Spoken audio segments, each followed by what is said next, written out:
What's happening, everybody? I'm back. It's me, your resident supervillain, Mr. J. Washington. Y'all already know what this is. You've seen the title, so why should I tell you that it's the 101 with the supervillain? Y'all already know what it is. We all know what we do. I come back monthly with these. Y'all already know how the conversations get. They get amazing. They've been phenomenal. They've all been different and unique and had their own themes and feel to it, which have made them all phenomenal. And I'm back talking to one of my squad members who I love talking to. And again, this month is going to be the interesting month of these one-on-ones because it's post-election. And if you notice, in October, we talked a lot about them. Now we're talking about the results afterwards, how it all plays out. And this one is going to be interesting because they live in Pennsylvania. So give it up for Jo Lene, y'all. Let me bring you back in here real quick. There we go. Bam. How you doing? Much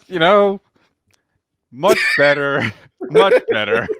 That's why I wanted to get right into it, because I remember we were right before the election, literally, and now we're past it, I guess. Yeah. I guess we're past it. I don't know, because again, you keep having the president's frivolous lawsuits, which are just repeatedly asinine. It's like you guys talked about on Blur. It's yes, officially voting has not, all the votes have not been counted, but it's still projected that we're going to have a new president, thankfully. Yeah, it's one of those things I'm still reading. I even go now, like I said, I go to a lot of these right-wing sites just to see how lost they are. And it is so bad. Like, I was just watching a video about how their conspiracy theories propagate, how it can start from someone anonymous on a message board. One of the random conservative sites picks it up, runs with it, OAN takes it, and then Trump retweets it as if it's real. It's so ridiculous. And like 2016, they're like, get over it. I'm like, well, turnabout is fair play, but apparently not. Well, because also Donald Trump has never been told you lost or you're fired in his life. Yeah. All his business, because everybody's like, well, he's had failed businesses. Yeah, but with bankruptcy protection, that's kind of a whole different ball game. Yeah. And so he's never been told it. And so now he's hearing something for the first time in life that he don't like. And I love it. It's great. It sucks constantly still hearing him, but I'm like, you lost. It's great. And now, like, most of my family is like, all right, so how long after January 21st does Melania file for divorce? That's been the big question for everybody. Like, we all know she's filing. Or my thing is this: you haven't seen her yet. You haven't seen her in a while since the debate, right? Since the last debate, I think that was the last time we saw her. I would not be surprised. She like, do not bring me out on camera. I don't want to do this. I'm good. Like, because she didn't want any of this. She didn't want to be first lady. She didn't want to be. She hates Christmas, so she like, I ain't got to decorate the White House. Fuck it, I don't care. Yeah, but anyway, thank God. It's just right? Like everybody's like, everybody's understandably well. Most people that I agree with were understandably nervous the night of election day. And we were like, look, mail-in votes have to be counted. It's going to take at least a week or two before anything is, definitive. And then like the swing of Georgia and Pennsylvania, I'm like, oh, thank God PA did good this time. I forgot, because literally I thought they could count. I forgot that he made it where, and he pitched the bitch to get it counted, mail-in votes counted after in-person voting. I didn't know it. And like I've been telling everybody, like, I forgot. Because normally they count it early, they count them, and boom, and then you add it to the total. Yeah, PA was not allowed to count. Right, PA was not allowed to do it at all. So I was sitting there looking, I was like, well, the country is what it is. Like, I wasn't sad, I wasn't crying per se. I just was like, the country did what this country is known for doing. Yeah. For the longest time, we're just waiting on Nevada, and then Georgia and Pennsylvania. I'm like, all right. I think Nevada just didn't want to be the state to call it. Because if you notice, when Pennsylvania, when they called it, all of a sudden an hour later, here come Nevada, like, yeah, you've got it. Yep. But yeah. So how's life been for you outside of worrying about this over the past month and now seeing it come to pass in a sense and moving forward? Pretty good. like just mostly like I started streaming on Twitch recently because I was watching a friend. I'm like, oh, I could do that. I don't have to be on camera. I just talk, which eventually voice will change. Mhm. But like so like he was streaming my favorite game of all time. Like so, I started doing that. Then I realized that very realization while I was like watching his stream. I'm like, oh, I'm backseating his game way too much. So like we had a private discussion. So I'm like, all right, I gotta rein that in because I was ruining it for him, and I did not want to do that. So Oh wow. yeah.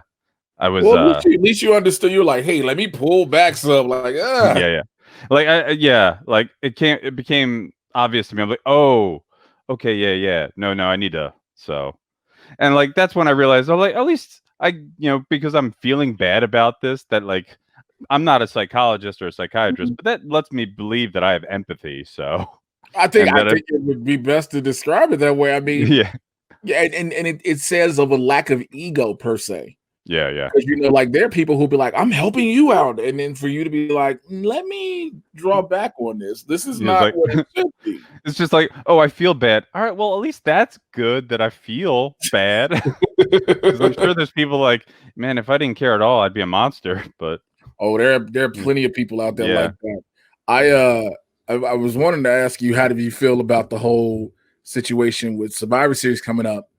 man. And So like, I actually come in like, I want to talk about wrestling this episode because we yeah, haven't talked about it much, and I feel kind of awkward because you are a trained wrestler and you're getting back into it. Like I backyarded back in college, so I'm like, I know the smidgen, a smidgen. I got to wrestle in a ring once, and it was so much fun. But like, that was not me doing it every day in day out, building up right. all the injuries. But like, I love wrestling. So Survivor Series coming up. Survivor Series used to be my favorite WWE pay per view.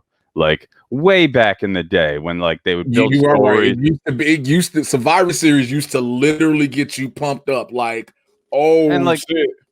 I didn't like growing up. We weren't didn't watch wrestling in the house. Like I would watch Mm, like the Saturday afternoon, like the local talent gets beat by the big name, and like right. mostly a lot of Doc Hendricks talking. Yeah. Yeah, I remember those days. yeah. And but like when I like went to college, that's when I got cable access and I was able to watch Monday Night Raw. Like, well, SmackDown came out. That's when I was able to start watching that on UPN. Well, UPN, yep. Yeah, but like going back, like watching old Survivor Series, like where they build up teams, like with actual stories of why these people are together, and then it just became Raw versus SmackDown. But like, there's no stakes.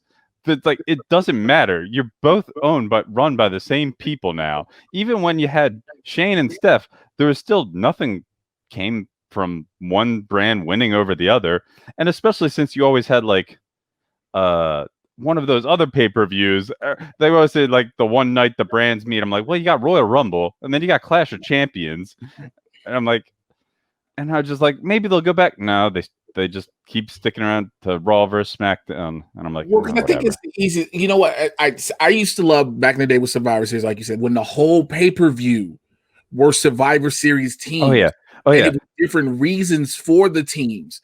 Like you could still do that with the talent you have. You could have a Raw versus SmackDown, but then a SmackDown 5-on-5 somehow, some way, a Raw 5-on-5, a 205 Live 5-on-5, an NXT 5-on-5. But I don't. yeah. I think, and granted, like the invasion angle, many people agree wasn't great. But I remember, I think it was one of the Survivor Series. Jericho was on the team with Rock and was against the Alliance. And Jericho, like, and the Rock were like the last two, and Jericho got like eliminated. And he just turns around and like just turns on the Rock and just like hits him with a rock bottom and leaves. And then like the Alliance team goes on to win, I think. But like it was like, yeah, that's building a story, like that's like, and I was thinking about like in the shower the other day, like just I'm like, man, like I really like mostly thinking about AEW because that's what I watch. I'm like, I just love like built up some more stories of where like like their team and like, just like or like it's like the enemies team together and the one enemy just blatantly turns on the other. It's like I hate you more than I care about winning. I miss that sort of stuff. I think the problem, I think the thing, not even problem, I think the thing is nowadays we've gotten so used, we've lost, not even so used, we've lost, for those who know wrestling, that feel of minor storylines. Oh my God. Yes. Like everybody feels like it has to be this major, possibly a title storyline.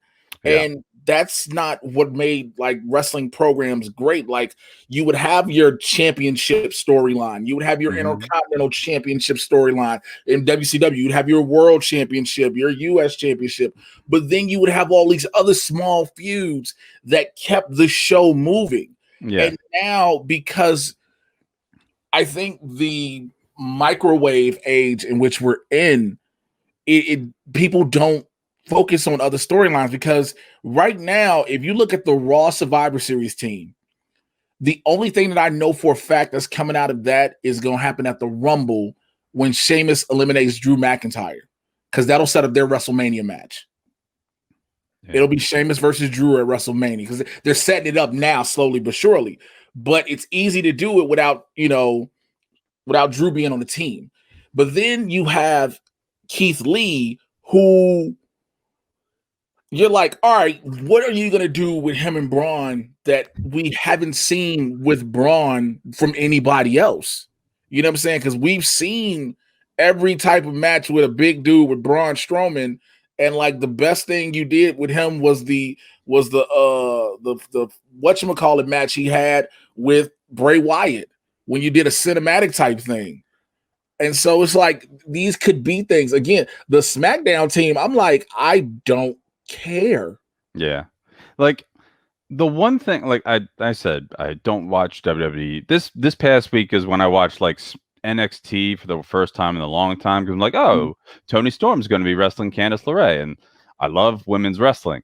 AEW makes it hard to be a women's wrestling fan, because I have strong feelings about AEW and their treatment of the women's division. Go ahead. I want to hear about this. So, for East Coast viewers, 9:27 p.m.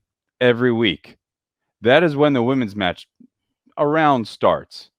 It'll be less than 10 minutes, and there will be a commercial break in the middle. It'll start off picture in picture. Then, for me, I'm watching on Sling. You lose the picture in the picture towards the end before they come back and wrap it up. So, like, you lose the building aspect of the match in the middle of the match. But it became a joke that I've like tweeted pretty much every week, where like I'm looking at the time and I'm like, no, 9:27. Oh, there's the women's match. Or like one time it was lucky, it was 9:20, I think. But like, so it's sex. So basically, I get what you're saying. So what? But again, this is just like every TV. They literally have segmented the show, and it's like this part right here, which is small on the sheet, is the women's segment. And like I remember like reading stories of Britt Baker in an interview, like asking fans not to change the channel during the women's match, like because that gets the lowest rating. I'm like, well, maybe move the women's match, and you might see a ratings change. I don't know. Like, well, I don't know if it's moved the time. I think it's actually, and it sounds weird to say, but it's just the truth. You have to make the talent pop out to the camera. Well, that's the other thing. Like, it was on one of my wrestling Discord channels. Like, we talk about AEW a lot because we like a lot of what they do. Like, there's good stuff, but it's absolutely like the women's division is like suffered. It feels like since like they had a plan for the heavyweight title, they had a plan for the tag team titles, they had a plan for the TNT title. The women's title was just on like the very first episode. Like they had the Casino Battle Royale and then just the title match. The crazy part about that was like, you would have thought when they first brought out the women's title, there was a legit plan. Like it was Nyla Rose, Britt Baker, Riho, because everybody was like, oh, that's so cute. Kenny Omega making sure his girl get the title. Oh, before he gets one. But you had like a through line of women literally fighting for this title. You were building women up, and you had this relationship.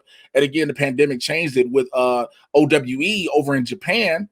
Of course, pandemic stops all that. Yeah. But it's like you can still build this. And I think the problem is, I don't think, and I've said this about the guys too, when this new generation, when you started having the Shield and all these guys first a couple of years ago, like 6-7 years ago, everybody was like, Come on. Because we got so used to here come an angle, here come a rock, here comes somebody from the Attitude Era. So we had to get used to them and allow it to happen.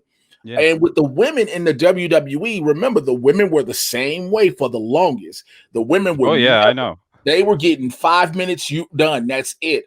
And then they were like, yo, let them do what they can do. Stop letting them be divas and all this. Let them work. And when they started letting them work, then people started tuning into the matches. And then, of course, you get the Revolution pay-per-view where you're like, okay, cool. Yeah.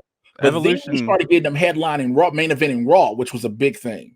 Yeah, like Evolution was, yeah. Yeah, I don't know if that was before or after the Philly Rumble, where it had the first women's Rumble. It was right after. Yeah, okay, so it was after because you had to have that momentum because it was the Rumble, Asuka wins it, then you have Evolution, which was treated Evolution like it was like also like a week before Crown Jewel. Yeah, but like it was like that was the reason that one happened, right? Because like the women they didn't build in Saudi, so they gave them a pay-per-view. Yeah, like looking back, there's like, oh, okay, you really didn't care about this show as much. Like it barely got promoted. I went there, it was great, I loved it. But like when I got home, I canceled the network because I'm like, all right, well, like because the Saudi deal and Hogan was coming back at the same time, so I'm like, there's a lot of things I don't like here, so I don't need to support you financially. And like you get there, and it's basically the house show set. That was the one thing I hated about. That was the one thing I think I was doing Wrestling Compadres at the time. Sorry to cut you off. Well, and okay. I remember us talking about that. Like, yo, they were bogus. They just gave them the house show set for the women's pay-per-view. Like, that's terrible. Yeah. Yeah. And like, but like the women killed it. Like, absolutely. It was a great show. The women almost always kill it. Like, I think to date in AEW, my favorite match, Hangman Page is pretty close, but Thunder Rosa versus Sheeta, I think, is still like one of their best matches they've done. Which like brings me to like, as we were talking about, like the AEW Women's Championship. Riho is the first. She was flying back and forth a lot, so you know she wasn't on TV a lot, so she was not really the focus, despite being the champion. Right. Nyla Rose, incredible. I love her. Pandemic hit. And then I think maybe she went under lockdown for a while. And like, so she wasn't really a major focus for the women's stuff. Now Sheeta's the champion. And you know, I love all three are amazing talents, but Sheeta, for being the champion for, I don't know how long now, still doesn't feel like much of the focus. Like sometimes she's lucky to be even on television that week. She's the women's champion. She's the only champion that ever is in the crowd cheering, watching the other matches. Like none of the men's champions are ever in there.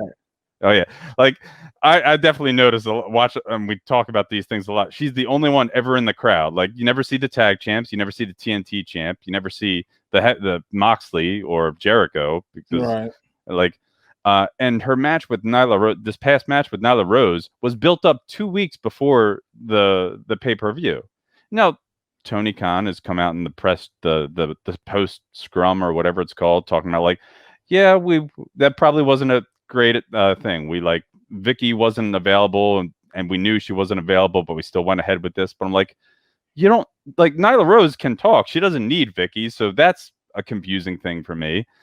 Vicky slaps her and Nyla Rose just takes it. And I'm like, are they going to build up for that? Oh no, this week is Serena Deeb versus Thunder Rosa. So we're not going to see probably any other women's segment because that's what it's been. It's been like one women's segment a week. When they build up to the reveal of Miro, Kip Sabian's talking about like my bachelor party and my best man. I'm like, Penelope Ford, who you're marrying, is standing right next to you. She has not talked once, like since then. Like, well, is she gonna have a bachelorette party? Is she gonna have a bride, like a maid of honor? Like he demanded Orange Cassidy apologize to him for what happened to Penelope when she was on camera next to him. I'm like, what is going on? Like, is she injured and can't talk? Because that I would understand. Like, you know what? I wonder what the conversations are now because I've never really looked. Like I said, I saw that they were talking. You know, they were always trying to develop the women's division. I knew that. I remember when I did Collider Live and I talked to Brandy about it. And I thought, okay, cool. This is something they're going to build on. And now, I mean, I guess I don't want to play, I'm not trying to play Booker, but I would assume it's like the way Impact used to think.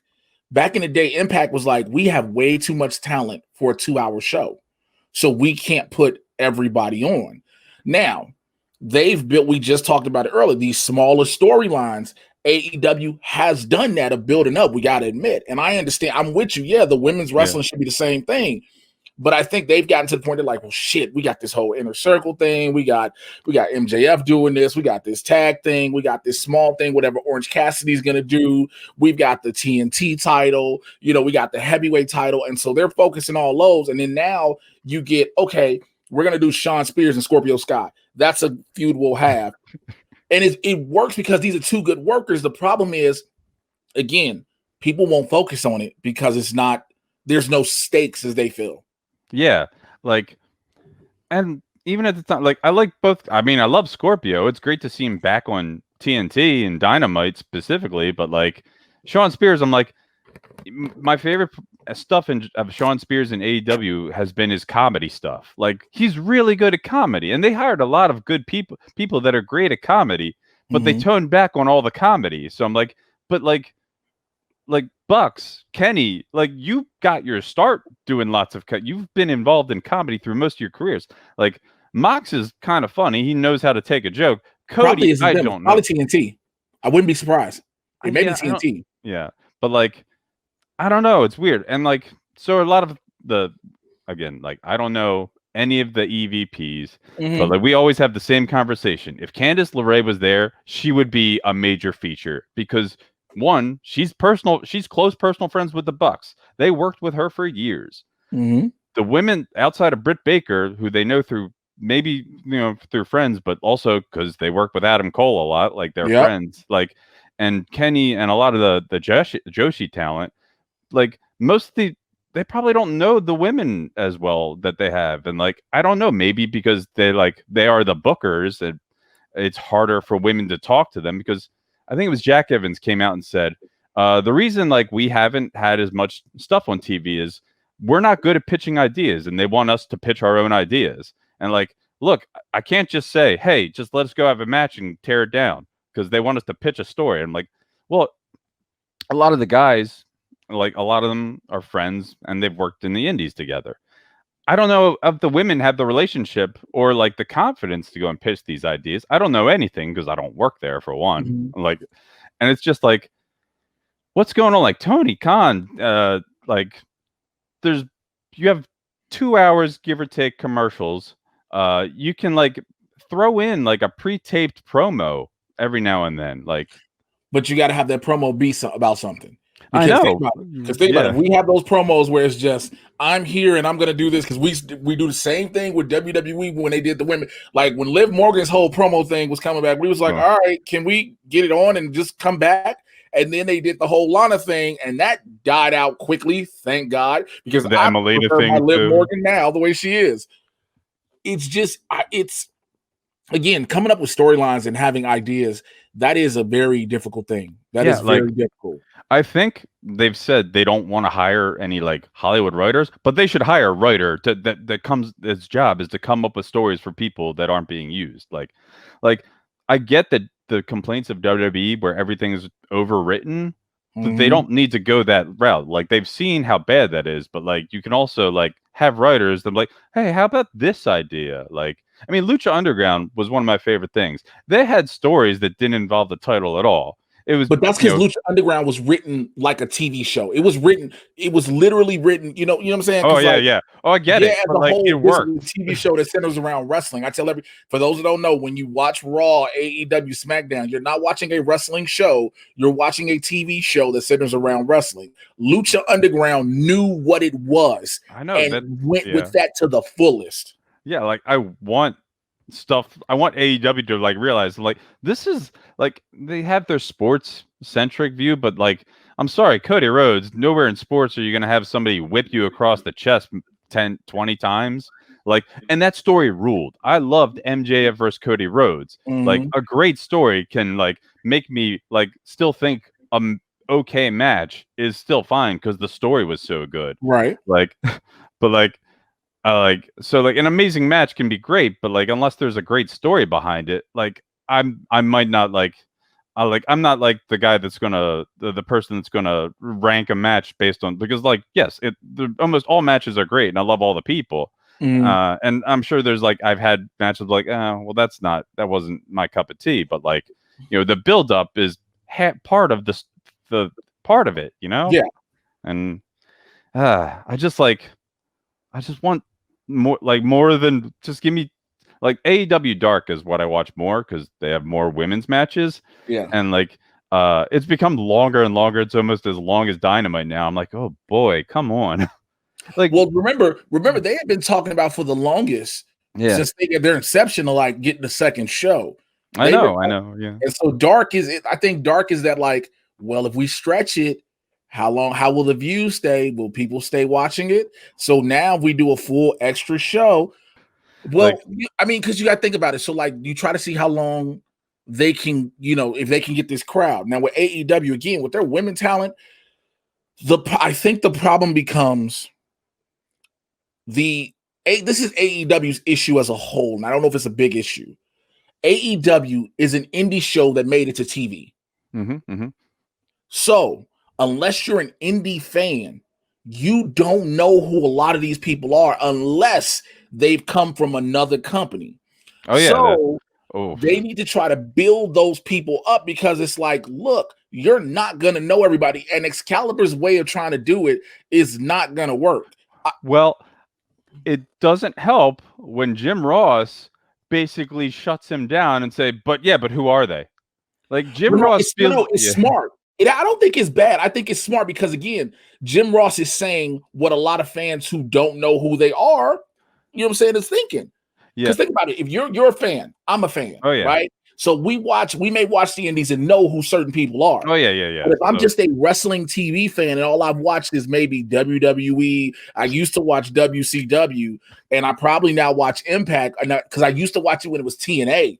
It was great. I watched it when it was TNA. X Games Challenge, good time. Exactly. So now I know those talents. You see what I'm saying? That's who I know. But now you bring in a Luther. Who is he? Oh, yeah. You get what I'm saying? You don't know. Who is he? What was the death dealer, hardcore legend, Dr. Luther? I didn't know who he was. I didn't either. Again, you just can't say like, oh, this is a legend. You have to be like, who is it? That's why if you ever notice now, I don't know if you've like. On SmackDown, they just did it, even though she hurt herself. When Chelsea Green got introduced, I feel so bad for her. Michael Cole was like, yo, I don't know about her. Corey, what do you know? Yeah, and then he brings up hey, she's, I know about her time in NXT. She's well-versed. She's world-traveled, without, normally they try not. Remember, they used to never want to say anything about your indie background or whatever? Yeah. Now it's like you can say it because they realize what the fan base is. So if they do things like that on AEW, I think that'll help because the way they do that on Raw and SmackDown helps a lot of talent that comes in and that people may not like because there's everybody who doesn't watch NXT. Oh, so yeah. NXT talent that comes up and you're like, who the hell is this? Mm-hmm. And so now you have somebody saying, well, this person does that, And like part of the problem is like AEW sort of has 3 shows. There's Dynamite, which is the one that most people watch. There's Dark, and then being the elite.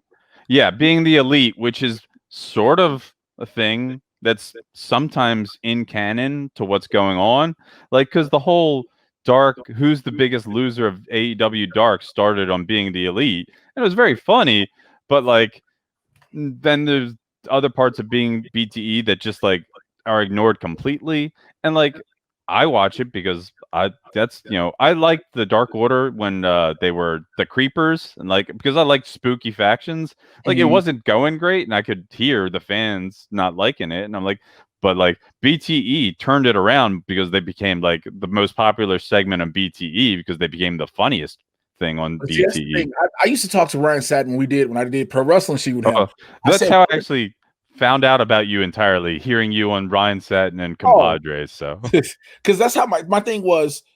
Being the Elite is cool but you got to make sure people know about it and watch it. Because BTE set up a lot of storylines that would pay out on Dynamite. But if you're not watching Being the Elite, you're like, what the hell is going on? And so I get you want to bring that traffic to your channel, to the channel with that, but you got to try to make sure. That's like the WWE always going, hey, look, we got this segment with these people. You need to make sure you watch WWE.com for exclusive stuff. And everybody's not going to always do that. And like one thing, I don't know how to take this, but I was in Brand Cutler's streams, his Twitch streams, and like I asked a question and he answered. I'm like, hey, is there any chance of like some of the stuff that's filmed on Being the Elite to ever actually appear on Dynamite to help build up the story and whatnot? And it's like, well, actually, and his response was, well, a lot of stuff that gets popular in BT ends up getting more popular, like they get pushed on Dynamite. And I'm like, so like John Silver, for example, I love the guy because I watched him a lot on the Indies because he's nearby to Philly, basically, and like he became super funny on BTE that he's getting the bigger push on Dynamite, and that's great for him. But you know what else I don't see a lot of on BTE? Not a lot of women on BTE. So I'm like, is this part of it? Like he said, a lot of people like send in their own things to him and he edits it all together. I'm like, do the people like, I see Anna Jay on BTE because she's always part of the Dark Order bit. And like, she's like, it's great because like Stu Grayson's so afraid of her and it's the best thing ever to have the small lady being like the most intimidating person ever. And it's like, and yeah, like that's like, I'm always going to be like I love a lot of AEW, but I will always be focused on like the women's stuff. So no, and I get it. Again, I think that's one thing I've noted. Like the Elite doesn't have any women in it. Yeah. Oh yeah. Like took forever for Dark Order to get, and like they had a story where they're trying to bring Ty Conti in, and like a month later they finally followed up on the story. Like, because like they handed her to the papers like literally almost a month ago when she was in the crowd, and it was like this past week, this Wednesday when Anna Jay was with her for their match on Dynamite, and like she was out there and like trying to help her cheat, and it was good stuff. But like this took a while to like remember. It's like, hey, remember this thing that happened?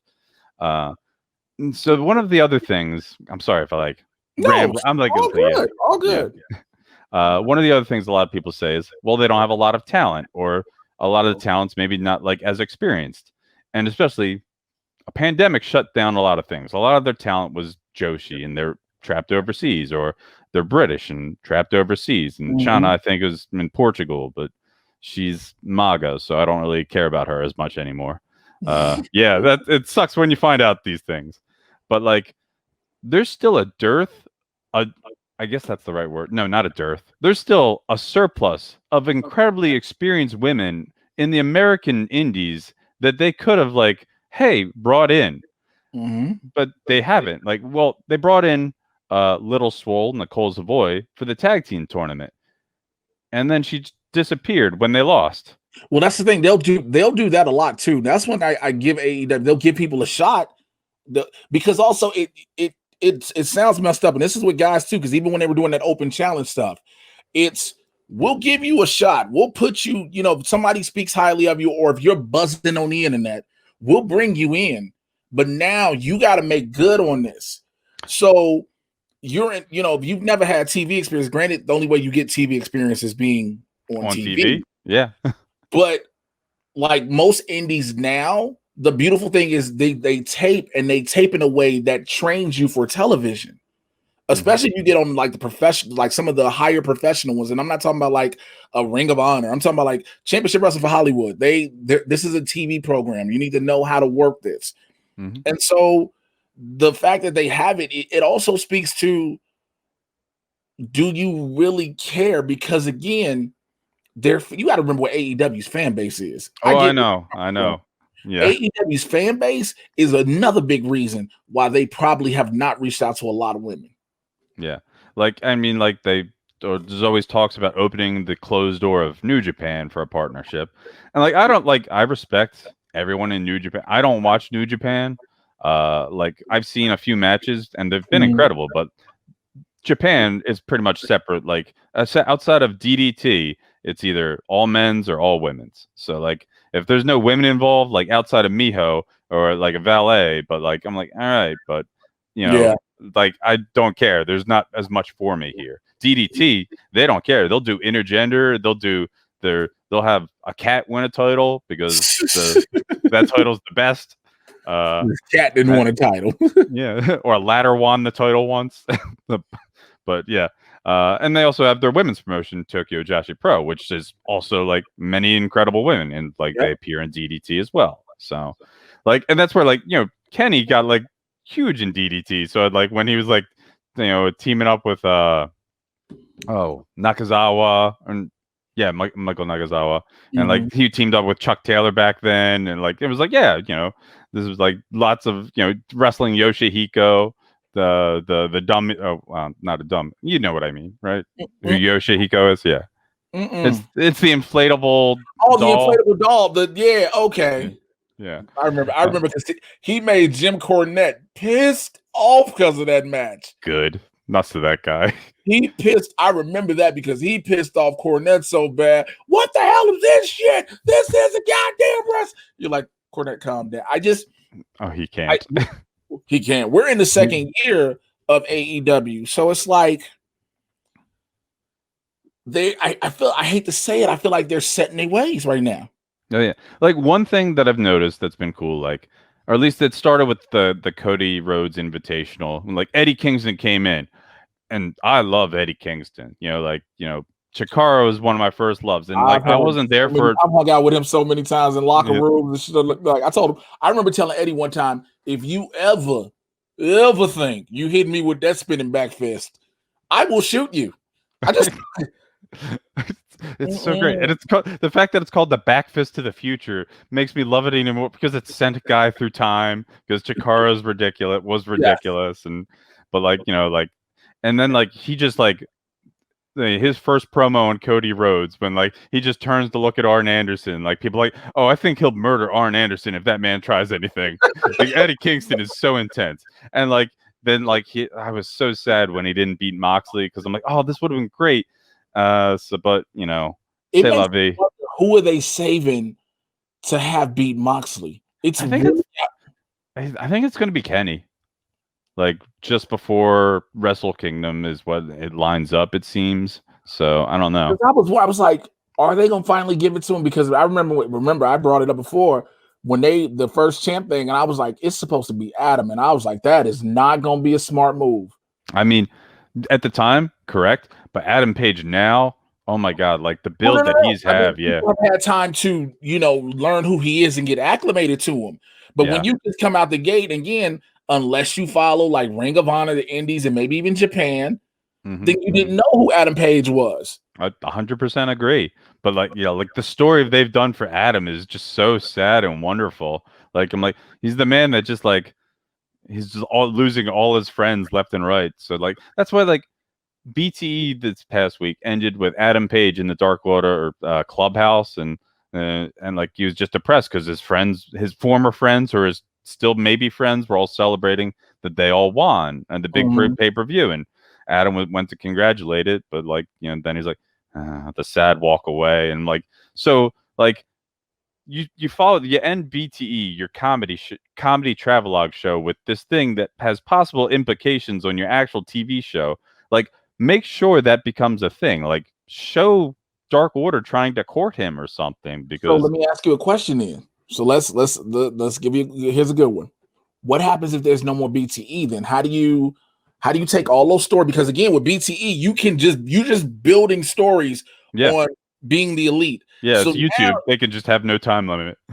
So now you take this away. Now you got to try to integrate all these storylines to build them in a television program. Well, now you got to really format it. How do you do, in your opinion? In my opinion, what no one has done since the 90s, rip off ECW. ECW, every episode always ended with that montage that always had like, bits of promo building up to other things, or like the backstage interviews in the stairwell. But like it was a montage of like stuff that built stories. Like, and it was like it was like a couple minutes per week, and that was like an hour show for like local affiliates for me at least. And like nobody has done that. Like nobody ever picked up, of all the things that like Paul Heyman did. Like he had brought in an incredible talent. They would take some storylines, but I'm like, this is an quick, easy way to build story on a regular basis because you didn't need much. Like you just like no, I mean it worked and it worked. I guess we're looking at a different thing. Again, that was an hour, so now we have 2 hours. I guess we're looking. I get exactly where you're coming from because I remember the original ECW. Like I loved it. Like that is how I figured out who I wanted to be in the ring because I was introduced to a rookie man beast who was out here destroying people and pile driving people through tables off the ring, and I was like, that is what I want to be in life. Oh, yeah. And so. And yes, Paul Heyman made it. It's just the problem is you have like I said, a giant indie show with TV. Because your EVPs are Matt, Cody, Kenny, Brandy, and I have another solution. So okay, I'm ready for that one. But the problem, I'm gonna give me that for a second. But then it's like now you don't just have this isn't like where WWE is, where we've always known it was one dude who runs it. And the network trusts that one dude because he's been on the air over 20 years. So they're not going to, almost 30 years. So they're not going to say anything to him, right? Now you have a program who's starting out, who has to earn its stripes. But then you still got the heads of TNT were like, well, maybe you should do this. Maybe you should do that. And unfortunately, Tony Khan them sometimes have to be like, well, damn, we do got to be at their behest. We have to be at their behest because it's like, sometimes they can call a final say so in certain situations. So what was the other thing you were thinking? Oh, so this is maybe a bit of a hot take, but Cody Rhodes doesn't need 15 minutes a week. Like he doesn't listen, Triple H did it every week on Raw. I know. And so like the comparisons of Cody to Triple H have become more and more prevalent as the weeks go on. Like who said he didn't want to be anything like it. I remember he opened up shattering a throne with a sledgehammer. And then like a year later, I'm like, you are very much like you lost your title to Brody Lee in spectacular fashion. It was incredible. A month later, once you're done filming, you come back and win the title without any build-up. No, that was the build-up. Oh, was it him filming a title? Well, remember, we knew he was filming a game show. Yeah. I mean, they kept promoting it too, so so that was the thing. Like the story was he was so badly beat, he'll return, but then you're promoting the show he's doing, and I'm like the week after Brody beat him, when the Dark Order comes out carrying the casket and they're doing the Ghanaian funeral dance, it was like, oh my god, this is so it's like so timely because that meme just blew up over the past summer, and like you see, and like it's just so great and fitting. Like it was just like, yeah, we just killed your hero. And then another thing my friend has noticed, my friend has been showing someone that's never watched wrestling AEW Dynamite, and she's saying, wait, why am I supposed to cheer for Cody when he has the most punchable face? Like like Cody is supposedly the baby face, and I don't understand how, because he's nothing. Like his story is like, I was the son of a plumber, one of the biggest baby faces of all time, who had to work hard against like the top. Cody Rhodes, you're basically Ric Flair. Like you look and act like Ric Flair. You came from entitlement basically in the world of wrestling. You're always out here in your fancy suits, which I get it. You're talking down to your other face opponents, and like you surrounded yourself with an ever-growing stable of hanger-ons in your weird faction that really just confuses me. Hey, did you call them hanger-on? Well, like it's weird. Like, well, I mean, the one time, his good friend Stephen Amell came out with him. I'm like, why? It was the Downstain entrance, which is forever cursed. But yes, it's true. It's like he had DDP, MJF, and Brandy all Star Trek cosplaying, which cute and fun. But then when they announced on Twitter that the Gun Club, and I cannot remember the other dude's name, He's another black wrestler, but like they've joined the Nightmare Collective, and I'm like, Will Hobbs? No, not Will Hobbs. He was Okay. another guy that's wrestled a lot on Dark, but not as big and beefy, like smaller. He's got more of a Scorpio Sky build, but I'm sorry, I cannot remember his name. I'm trying to remember who it is because I don't think they haven't used. They don't have many black people, so they ain't used Suge in a while. Pineapple Pete. No, I think he's done because I remember him. I know that he was a pandemic talent. Yeah, he was a pandemic talent, which was a great look. Got him a lot of variety. He wears white tights. That's all I know. But like then they announced that I'm like, wait, is the Nightmare Family a faction? Like, or is they announcing them as part of like the training? Like, because I know they have the training camp or whatever, but no, it's part of a faction. Like, Billy Gunn and Austin Gunn are just now part of the Nightmare Family. And my reaction was like watching like AEW sometimes is like watching General Hospital, but then stopping for 10 years and then restarting and saying, who's that guy? Where'd he come from? What's going on? Except I watch it every week. Oh, I was gonna say, damn, because I think that's what people who watched WWE say, like, yo, I don't know who any of these people. I haven't watched it for years, and you're like, okay, I get that. But if you're saying like, yo, I watch it weekly, and I'll be like, what the hell just happened? Like, where did those three guys come from, or why are they hanging out with Cody Rhodes? And like I still don't understand what happened with the deal with Brian Cage. I was like, wait, that was it? Just the thing against Mox, and then we're done? Yeah, apparently. It's so confusing. I was like, I thought I was like, okay, he's gone from Impact.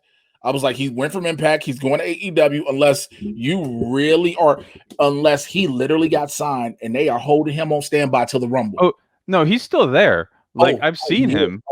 Yeah, like I've seen him, just not often. Like, I mean, a lot of times when I've seen him on Dark, because like he's still part of Team Taz with the absolute Ricky Starks, who is, oh my God, that man is the future. Okay, I haven't caught up on AEW in a while because for some reason Wednesdays are like just catch up on all type of recording, editing, and audition day for some reason. But yeah, I remember like because they were building up to a 6-man tag of it was going to be Brian Cage, I think Lance Archer, and Ricky Starks versus Moxley, Will Hobbs, and Darby Allin. But then one of them came into contact with somebody who was tested positive for COVID. And so, like, sadly, that didn't happen because they had to quarantine, obviously. Like, and it was sad because it was like going to be Will Hobbs' big breakout on Dynamite, basically. Yeah. So I was excited for that. But like, I know Brian's still there. Point. There is not a lot of black talent on Dynamite. I will say they all go there. There's a running joke. Like, it's funny how all the black talent goes on AEW Dark. It's a running joke, and it's funny, but it's not. It's like, Oh yeah, like then I was excited. They had the tournament for the next #1 contender. I'm like, all right, we're gonna see Kenny Omega versus Sonny Kiss. I like both. I love Sonny. She's incredible. And then it was a squash. I'm like, Sonny Kiss took Cody Rhodes to the quote unquote limit for the TNT title, and why? Okay. Yeah, I remember looking on social media about that, and I was like, yo, I forgot that he took Cody to the limit when he had his match. And I was like, but Kenny's doing this cleaner thing where he's supposed to be on this run, quote unquote, to go for the title. But sometimes I've noticed this just in general with wrestling. When it comes to it makes no rhyme or reason. Again, you had Braun Strowman on a Friday get the dog piss beat out of him by Roman Reigns. And then all of a sudden, come Monday, he was a monster. I was like, wait, what? Yeah, continuity in wrestling is dealer's choice, basically. Oh yeah, and it was funny because like if it was Joey, because Janela was originally supposed to be Kenny, but also COVID positive connection. So like, and if it was Joey Janela that was squashed, I wouldn't have cared as much because I'm like, it's Joey. I don't like he does the hardcore stuff, and I like Joey enough to a certain level because watched him a lot on the indies, but like. I'm like, I like Sonny Kiss way more because one, he's a black talent, which you don't have many of. He's queer talent, so which is like, and like they're just incredible to watch. And also, she's got the best butt in the world, so I cannot deny that. Like maybe Naomi than like Sonny Kiss. Sonny Kiss does a lot of goddamn squats. You can definitely, yeah, you can tell like a lot of squats. It really is. Continuity in wrestling has always been weird because, like, you just had what happened on SmackDown. Zelina Vega getting fired had Vince rewriting the whole show. And like, oh yeah, I forgot. Like, if AEW does not try to pick her up, what are they thinking? Oh, they're gonna wait. They're gonna they have to wait. I think they have to wait tonight. You can't do anything till February. But like, so many of the people that were released, they were in talks with long before. But like, I don't know, because I don't know if Tony Khan cares enough. Like, but this is the biggest female name that was released to them this year. I think the thing is, it's not that he doesn't care enough. It's Cody said it before, and they've said it. We're not gonna grab everybody that gets released because because remember, that was the thing what TNA was doing. As soon as somebody got released, about a month, like after they 90 days was up, here they come debuting on, debuting on Impact or whatever. But I think Zelina is right now. Well, I don't think. Well, she's the biggest now because Moxley was the hottest one at the time. Well, I mean, like, of the women that WWE released this year, it was her and Sarah, Zelina Vega. Logan? Yeah. She was released during the pregnant anyway, so it was like but like still, even like of the stardom wise, like Zelina was like and I like Crazy Mary Dobson, so like I wouldn't have mind seeing a return to that, but like, you know, she got pregnant, so like obviously she might not want to. I don't know, but like also it's just like like they don't, like you said, they don't want to release and I don't think they should. You know, do the classic WCW Impact, pick up everyone they can to have their post-release promo, which, like, I remember people ragging on Impact and TNA. Hey, it's their TNA promo. It's like, finally I'm free. But I'm like, you realize, folks, this has been eternally in wrestling. When people released in WCW, like, they would go to ECW and do the same thing. So people said that about Miro's promo. They was like, why does everybody have to say that? I'm like, because honestly, here's the thing. Even though it's a tired trope, it is literally how they feel. Like, it is like, I think people forget that one part. Like, yeah, we see the wrestling character, but we forget about the person playing the wrestler who is like, they've been wanting freedom. Because again, you hear. So I'll give some people who are watching, I'll give people a little bit behind the curtain. You automatically think 9 times out of 10, because someone is a WWE superstar, they are living their dream and they are happy. That is not the case always. There are some who are like, okay, I get paid to stay home, or I'm just sitting in the back. You know, I sit at catering, I work out in the little gym they have there, and I'm good. There are others who are just like, I would rather be doing something. This is what I'm in this business to work, to do something. And I want to do this. And then they want to get released. And now in this day and age, you can't request your release anymore. Because if you request your release, Vince is like, guess what you're about to do? You're going to sit at home on the remainder of your contract. And until I feel like I want to get rid of you. Because now. Or you end up in a storyline where you're being cucked. Yeah, the Mike Bennett. I love Mike Bennett, like, for a lot of things, like, you know, the struggles that he went through, and he's very open and public about that. And like, he would just talk about how he's depressed because he's not doing anything week to week. You know, he did all this work to get clean and get better. And like, yeah, like, clearly you may have been your dream growing up, but like, when the dreams can, the shine can luster while you're there, it seems. But that's why some people, if you notice some of the wrestlers, they understand what it is. They know where they are.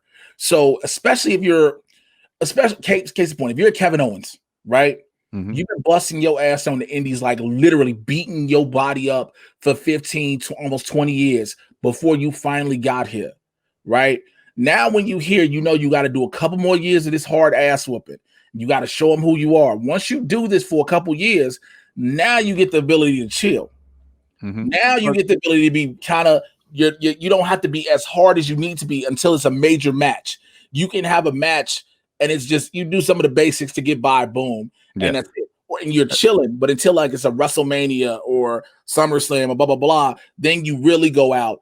And so now you understand those things. And now you're like, I'm a father too. So yeah. Yeah. It's like a lot of my friends have joked about, like, Shinsuke Nakamura, for example, and AJ Styles. Like we did all of our dream stuff. We're gonna get that retirement money. I don't think people kill me every week on the. Oh my! I hate seeing people going, "Oh my God, they burying Shinsuke." I was like, "Do y'all really think Shinsuke Nakamura gives a fuck?" He's like, just go look at my old stuff if you really want to. But like, I get to surf every day. Shinsuke loves surfing. Yeah, I get to surf, and I'm making millions. I beat myself up, like you say. Look at my old stuff. I beat myself up for years. I'm good. People like, oh, he should have got the WWE title. I don't give a fuck about this title. Look at my bank account. AJ Styles. AJ is like, all right, what do you need? How much you need? Okay, I'll give you this. Cool. Yeah. But other than that, like you said, AJ is like, I've done everything. Yeah, you can say what you want to say about Impact and TNA, but even around the world, I'm good. They paid me to come here, not me asking to come here. Yeah. And some people, that's what people kill me. But then you have, but those are the ones that don't mind chilling in the back sometimes. Again, AJ got like 4, 5, whatever number of tattoos he got on the side, because those are all his kids' birthdays. Yeah. Yeah. And like, and it's also interesting when I think about, as I started, like the women's wrestling. Like I've had this comment, I'm like, because I watch AEW on the regular, I would love to see Allison Kay. She just had a match on the pre-show, and I love Allison Kay. Like if she joined AEW, I'd be happy for her until like she wasn't featured for like 2 months in a row. But like, whereas if a woman signs with WWE, the odds of me seeing them wrestle on NXT are much higher. It feels. Yes, it is. Yeah. Yes, it is. Because they like on just Raw and SmackDown, they have multiple women's stories a lot of the time. So like. But then like I read the report today. I don't know how accurate it is. Maybe it's just a rumor, but Zelina Vega was making more money on her Twitch than she was while working for WWE. So I'm like, release me then. Yeah. She was like, release. That's another thing. Everybody ain't making millions of dollars. Everybody ain't making millions of dollars. That's why in the WWE, you want to be a star, of course. You want to be on TV. You want the title puts you in a bigger perception, but you want that merchandise money. Mm-hmm. And so that's why Enzo, even though everybody hates him, he didn't have to do it. He made a killing off of the merchandise checks. That's why Cena made a killing merchandise checks. The New Day, again, yeah, they love what they do, but the merchandising checks. But Zelina Vega sits on Twitch and then made an OnlyFans and was like, I'm making more money here. Yeah.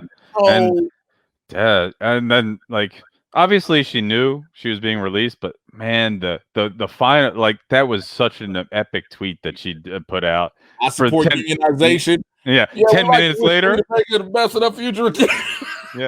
yeah, like 10 minutes later is like when they did it, like, oh wow, this, like everyone, like the timing of that was perfect, I guess. But like, I kind of laugh because again, how I like, y'all really just fired her because of that. Because the thing is, a lot of people, how it looks, yeah. Because people forget they are not now. Especially here's the thing, especially now for anyone on SmackDown. Now, granted, TV is TV, regardless, right?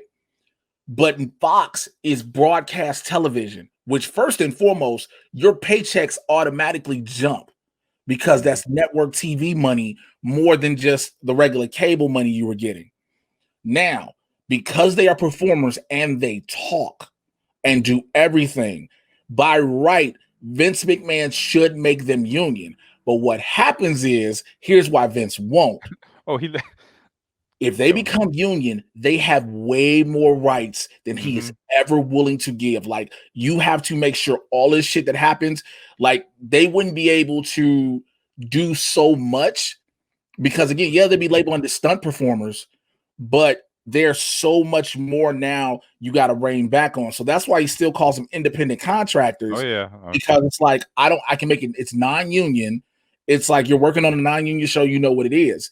And unless you are in a movie or a TV show, a major TV show, you're not union. Well, now Sasha Banks is in the union. So Sasha Banks's money now goes crazy. Yeah. Oh, that episode was, have you watched that episode? Yeah, it was so good. I loved it so much. I was that much in love with Katie Sackhoff, and I've been in love. I didn't realize who she was. Again, this is so fucked up. As somebody who worked on Collider, who's been on the Schmoes No Show, didn't know who she was.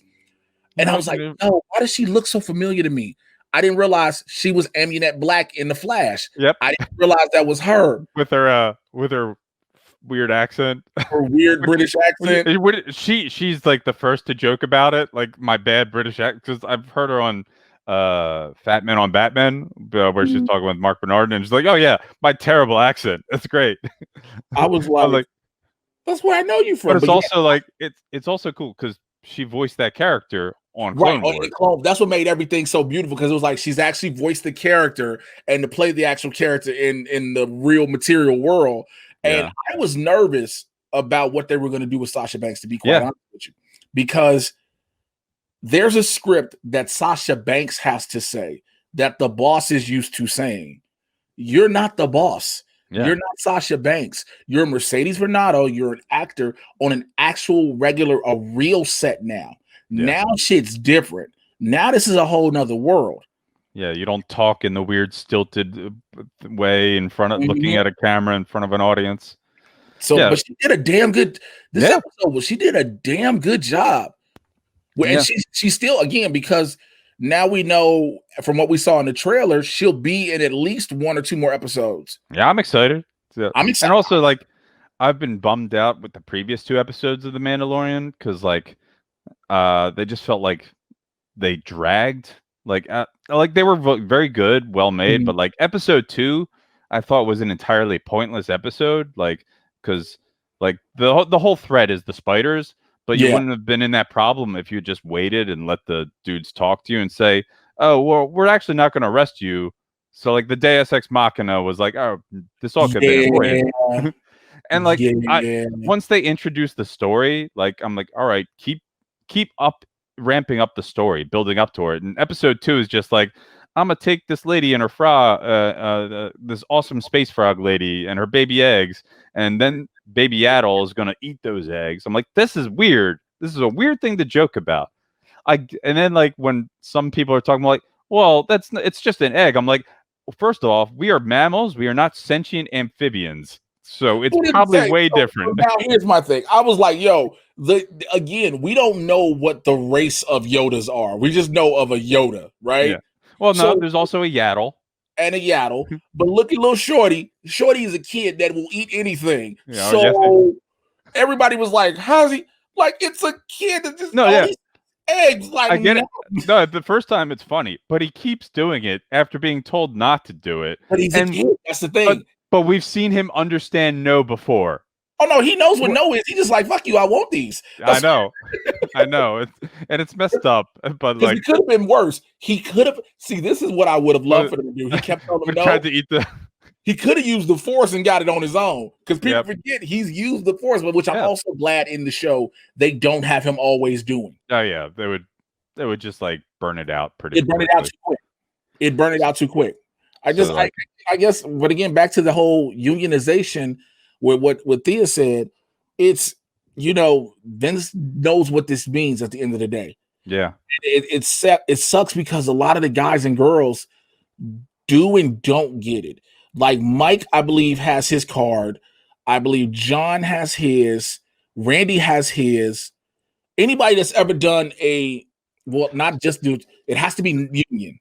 So that's what I was wondering, because like a lot of WWE films, are they union? No. Like because like when they do outside work, that's generally you're gonna get in. Anything that's a WWE produced thing is like Tyler Perry produced thing. It's non-union. Yeah.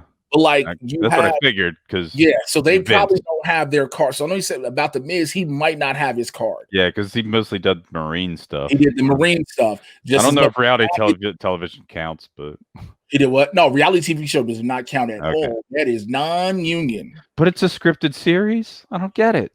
Still non-union. Yeah, that's fair. It's still non-union. That's why everybody, because I know a lot of people like, yo, these millionaires on reality TV. I was like, they are not millionaires until after they air. And that's only if you connect with them. Mm-hmm. Like if you didn't connect, like if you're on reality TV and I'm watching you, and if I don't like you and America, quote unquote, doesn't like you, whoever's watching, then guess what? You're not going to get paid for appearances. Nobody's going to want to bring you out places to see things and do autographs and all that. And so that's how they make their money. But again, with the talent, it's a catch-22 because again, you're like, I'm a global phenomenon. I'm a global name. I'm making this money because I'm on TV. But now, what do I have? I could be making more. I could be making more.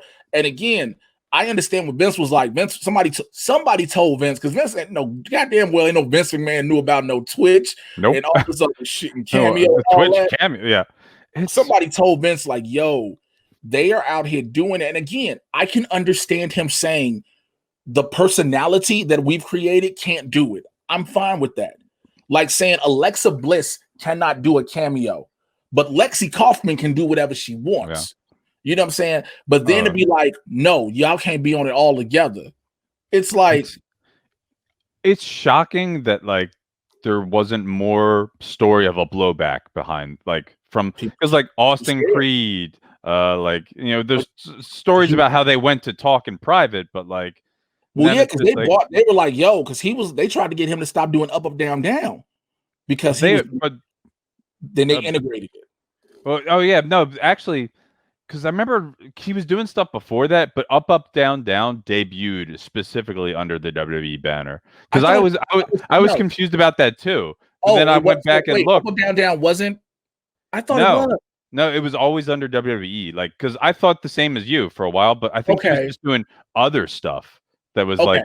But then he was smart enough to like, I can pitch this for them, and then like it's going to be good because like. He saw Z, a true Hollywood story, a true Long Island story, and then how that eventually had to be swept under the rug and then taken control of.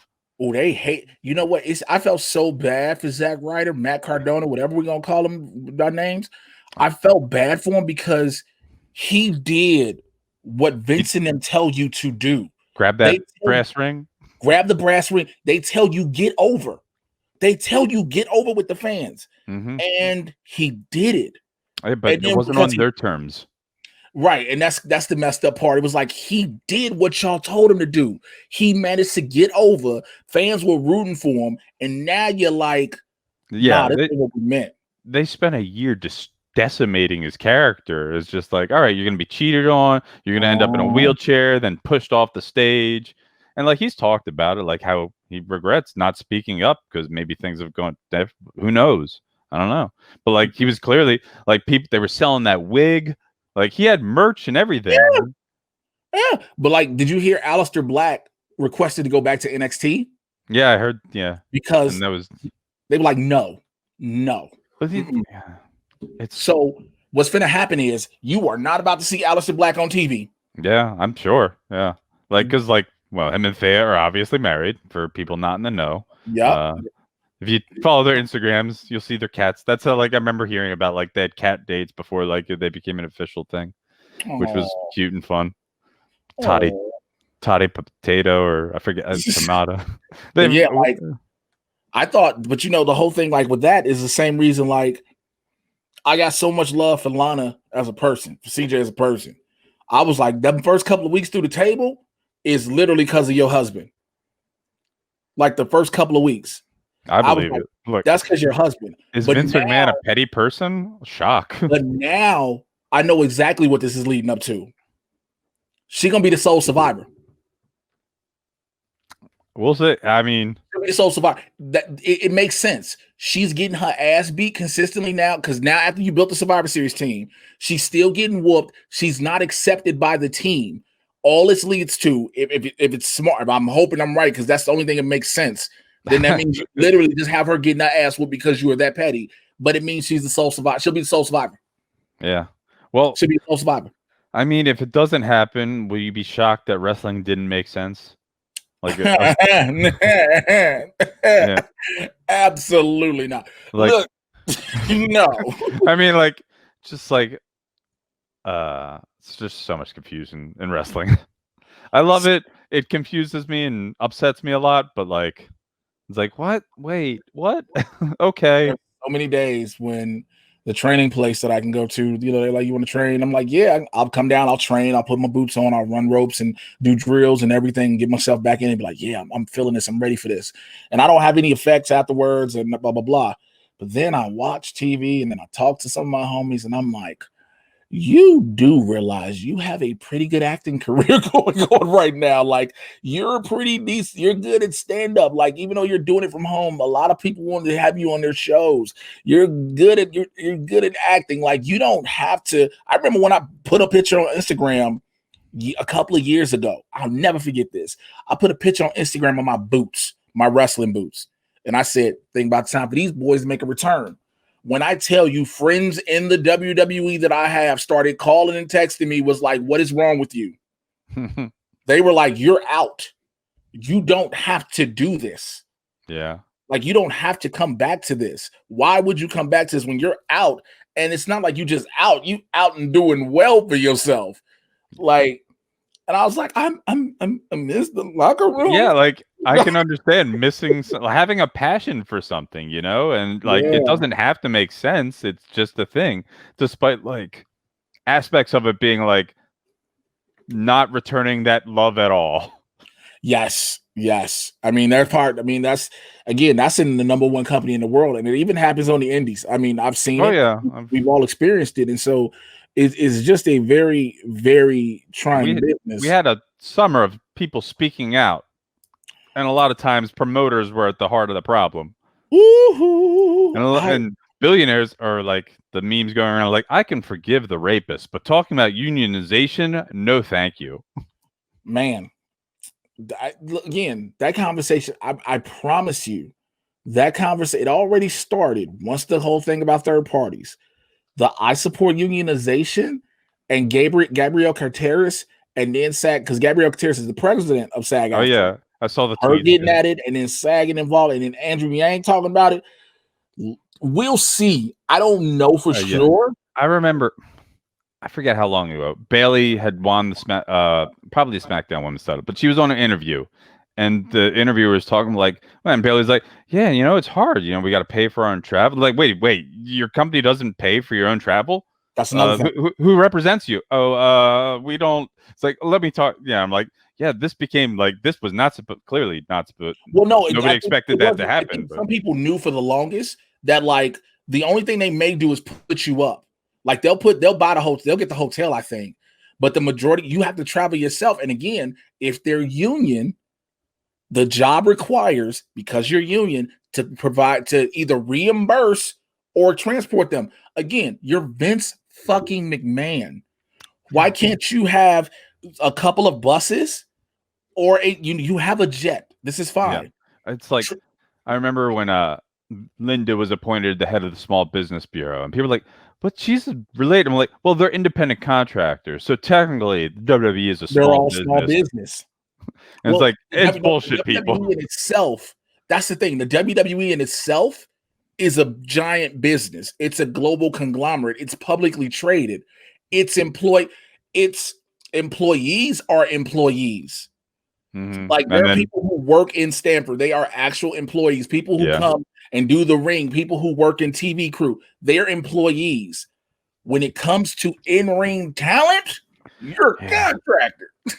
It's messed up. Like, as we said, wrestling is a love that many have, but it is a messed up thing. It's all comes from carnies. So, like, I don't know. They don't love you back. I know that for a fact. Listen, I'm glad we had this wrestling discussion. We need to have another one of these. Oh, yeah. I mean, I will always have opinions. Oh, yeah. I mean, for sure. And I will too. Like, I want to see what happens going again. We're getting ready to switch into the new year. I mean, wrestling doesn't take an off season, which it could have took one this year. It could have. It easily could have. Easily could have took one. No, it took an off season and no one would have batted an eye. But that's another subject for another day. Oh my God. Yeah. Like, I just wonder, like, WWE, you have a library. You can just get by. You can get by. But listen, tell the people how they can get in touch with you to talk wrestling with you. Yeah, you can contact me on Twitter. I think I changed my name to at Jo Lene 00 negative. There's only one A at the end because character limits. 00, like James Bond. On Twitch at Jo Lene 00 negative. The full version of negative. Less character limits there. All right. And always for me, you can find me Twitter, Instagram at Mr. J Washington. Y'all should know how to spell it. It's down below. You can join the Patreon, patreon.com/Mr. J Washington. I've locked out the Supervillain Squad tier. It's done. There are the total amount of people that's going to do this is going to do this. I appreciate more people wanting to do this, but you can just join regular through this 10 and we're done. Okay. And also make sure y'all check out Blurs in the Hood every Tuesday, Thursday, 2 p.m. Pacific, 5 on the East Coast. We are live. Me and Winston A. Marshall, man. I will holler at y'all for the next one. Y'all already know the deal. Stay tuned. We out. Bye.